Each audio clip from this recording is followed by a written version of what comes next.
तो नफरत है सबसे पहले ये जो झाड़ू को जो है वो बना दिया गया है प्रतीक वाल्मीकि समाज का।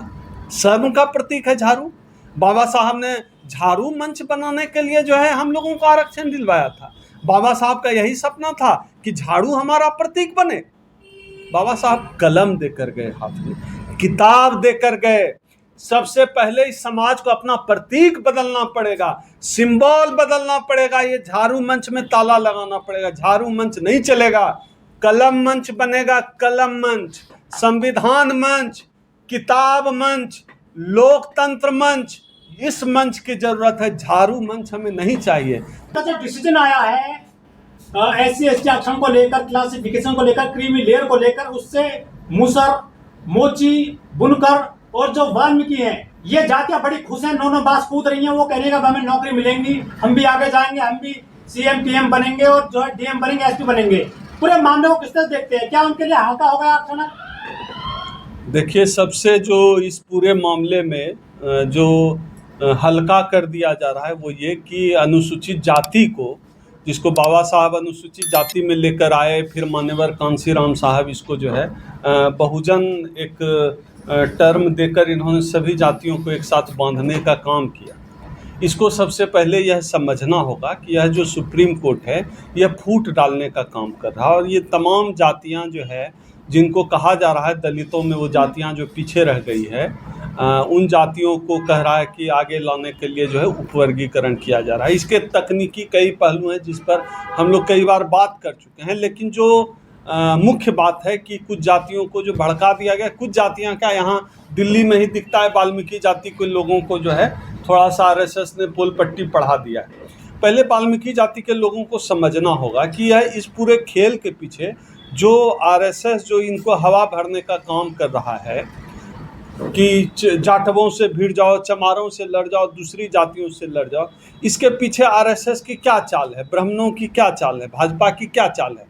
उनकी कोई चाल नहीं है कि उनका कोई लक्ष्य उद्देश्य नहीं है कि जो है कोई वाल्मीकि IAS बन जाए, कोई वाल्मीकि वाइस चांसलर बन जाए, कोई वाल्मीकि सुप्रीम कोर्ट में जज बन जाए। ऐसी कोई मंशा RSS बीजेपी इस पूरे मामले में वर्गीकरण के बाद की जो राजनीतिक बहस है वो शुरू हुए उसमें कहीं दिखती है। दूसरी बात, यह जो समाज के लोगों को लगता है कि यह जो आरक्षण हम लोगों को मिल गया, बाबा साहब ने जो अपने बच्चों की कुर्बानी देकर हमें आरक्षण दी, उसको जो है मान्यवर कांसीराम साहब ने अपने खून से सींचा, और मायावती जैसी तमाम नेताओं ने जो है आरक्षण को जो जिस भी स्वरूप में जितना कुछ बचा है वो सब कुछ उसके पीछे हमारे महापुरुषों की कुर्बानी है। वो जो हम लोगों को मिल गया आसानी से, तो बहुत सारे, मैं वाल्मीकि जाति को स्पेशल नहीं कर रहा, लेकिन बहुत सारी जातियों को लगता है कि आरक्षण कोई हलवा है कि लिए टक से लिए मुंह में पक से चला गया, निकल गया। ऐसा नहीं है। आपको अगर UPSC में भी अगर आरक्षण की बात है, अगर IAS में भी आरक्षण की बात है, और आपको चाहिए, आपको इवन मास्टर भी बनना है, तो ऐसे नहीं होगा। ऐसे नहीं होगा कि जो है आरक्षण बस मिल गया, बहाली है तो आप बन गए IAS, बन गया आप मास्टर, बन गया आप कलेक्टर, बन गया आप इंजीनियर, डॉक्टर। ऐसा नहीं होना है। आपको पढ़ना पड़ेगा सबसे पहले। मुझे तो नफरत है सबसे पहले ये जो झाड़ू को जो है वो बना दिया गया है प्रतीक वाल्मीकि समाज का। शर्म का प्रतीक है झाड़ू। बाबा साहब ने झाड़ू मंच बनाने के लिए जो है हम लोगों को आरक्षण दिलवाया था।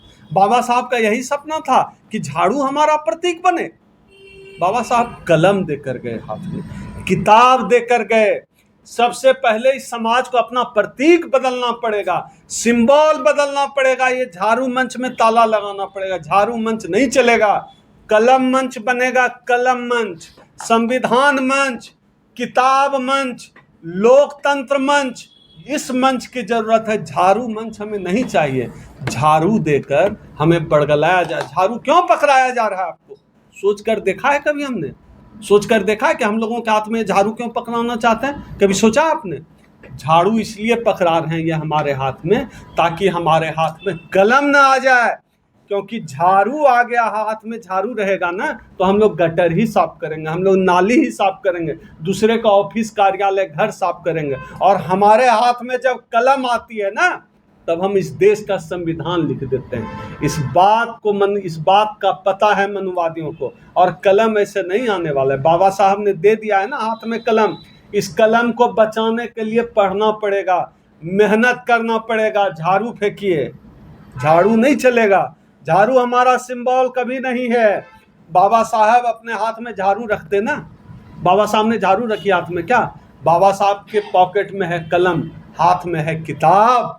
बाबा साहब वो दे कर गए हैं, इस बात का ध्यान रखें। और ये जो आरएसएस की साजिश है ना, बीजेपी की साजिश, इस अनुसूचित जातियों को लड़ाने की, इस साजिश में हम इनको कामयाब नहीं होने देंगे। लेकिन डॉक्टर साहब, बड़ा सवाल यह है कि 2014 में मोदी जी ने कहा था कि जब सफाई कर्मी गटर में उतरता है तो उसे आध्यात्मिक सुख की अनुभूति होती है, और जब शमशान घाट में कोई डॉम लाश को जलाता है तो उसे भी आध्यात्मिक सुख की अनुभूति होती है। ये उनका पेशा नहीं है, ये उसमें एक मानव सेवा है, समाज की सेवा है। तो गलत काम नहीं है सफाई कर्मी बनना या शिविर में उतरना, इससे आध्यात्मिक सुख की अनुभूति होती है। उनके पूरे बयान को किसने देखते हैं जो लिखा था उन्होंने अपनी कर्मयोगी किताब में, मोदी जी ने। मोदी जी कहते हैं कि आध्यात्मिक सुख मिलता है गटर साफ करके, तो मोदी जी राजनीति में क्यों चले आए? मोदी जी को गटर साफ करना चाहिए।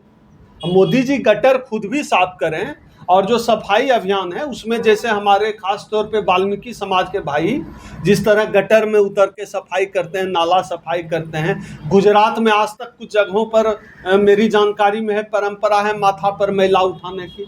तो मोदी जी जो है कुछ दिन मैला उठाएं, आध्यात्मिक सुख का आनंद क्यों नहीं लेता है ये आदमी?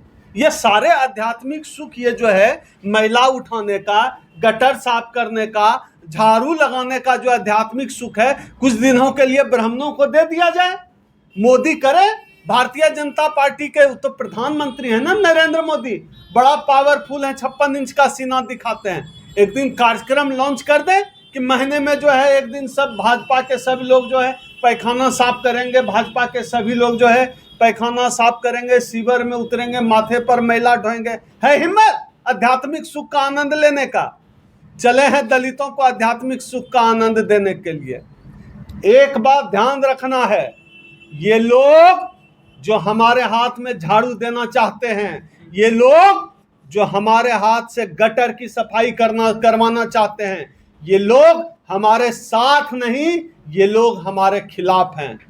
याद रखिएगा, जो लोग आज आपको जाति के नाम पे, वर्गीकरण के नाम पे भड़का रहे हैं ना, वो आपको कोई आईएएस बनते हुए नहीं देखना चाहते हैं, वो आपके हाथ में झाड़ू देखना चाहते हैं। जो वर्गीकरण के नाम पर आपको लड़ा रहे हैं, ये लोग नहीं चाहते हैं कि आप आईएएस बनिए, आप प्रोफेसर बनिए, आप इंजीनियर बनिए, आप डॉक्टर बनिए, आप वाइस चांसलर बनिए, आप पत्रकार बनिए। ये चाहते नहीं है। ये क्या चाहते हैं? ये चाहते हैं आप नंग धरंग रहिए, ये चाहते हैं आप पैखाना समाज का माथे पर उठाइए, ये चाहते हैं आप झाड़ू लेके घर ऑफिस दूसरे का साफ करिए। इनके खेल को समझिए। इनके दिमाग में जो मनु चल रहा है ना अपने जाति के दम में, मैं वाल्मीकि समाज से विशेष तौर पे आग्रह करता हूं कि जाति के दम में नहीं फंसना है, इनके बहकावे में नहीं आना है। बाबा साहब ने तमाम जातियों को, 6000 से ज्यादा जातियों को मिलाकर अनुसूचित जाति बनाया। ये ताकत दी है बाबा साहब ने, इस ताकत को मजबूत रखिए, नहीं तो एक एक करके आरएसएस वाला आपको तोड़ देगा। इतनी हिम्मत है ना, इतना ये कह रहे हैं ना, वाल्मीकियों का भला चाहते हैं। लेटरल एंट्री से बना दें 50 आईएएस हर साल वाल्मीकि समाज के लोगों को। है हिम्मत? नहीं बनाएंगे। वाइस चांसलर बनाए, स्पेशल बहाली लेकर आए, सरकार को तो ताकत है, कैबिनेट से डिसीजन लेकर बनाए कि 100 डॉक्टर जो है वाल्मीकि समाज से होगा। याद रखिएगा, कोई जाटव आपके खिलाफ नहीं जाएगा, कोई पासवान आपके खिलाफ नहीं जाएगा, आपके खिलाफ जाएगा फिर यही ब्राह्मण समाज, यही सवर्ण समाज, यही आरएसएस आपके खिलाफ हो जाएगा। ये तब तक आपके साथ है आरएसएस और भारतीय जनता पार्टी और ब्राह्मण और मनु की औलाद, जब तक आप झाड़ू की बात कर रहे हैं। जिस दिन कलम की बात करने लगोगे, इनको देख लेना। ये बाबा साहब से नफरत करते हैं। बाबा साहब चाहते तो महारों के लिए काम करते। बाबा साहब महारों के नेता थे क्या?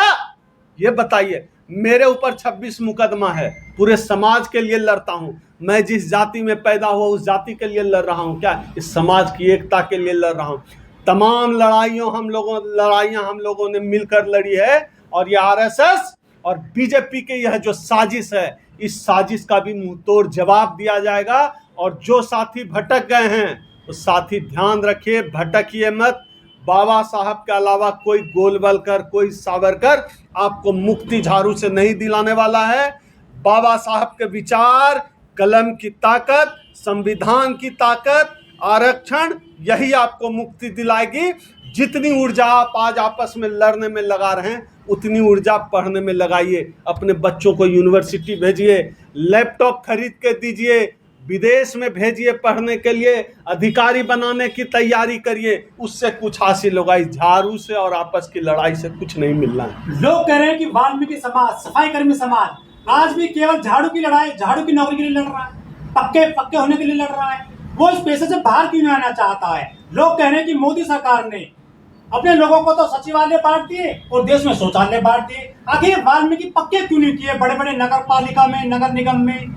ये तो आज भी ठेके पे काम कर रहे हैं। नहीं, अगर पक्का भी हो सकता है कर दे, क्यों नहीं करेगा? ये तो चाहते ही हैं कि हम झाड़ू लेके घूमें। यही बात तो मैं 10 मिनट से समझा रहा हूँ। ये तो चाहते ही हैं। मनुवादी मानसिकता के लोग कभी नहीं चाहेंगे कि आप अधिकारी बने। मनुवादी मानसिकता के लोग कभी नहीं चाहेंगे कि आपके हाथ से झाड़ू छूटे, चाहे इसके लिए जो भी करना पड़े, चाहे वो संसद का सहारा लें या सुप्रीम कोर्ट का सहारा लें। आपके हाथ में झाड़ू टिका रहे, कोई उसके लिए काम कर रहा है। और आपके हाथ से कलम आ जाए आपके हाथ में, इसके लिए भाई चंद्रशेखर आजाद जैसा कोई आदमी काम कर रहा है।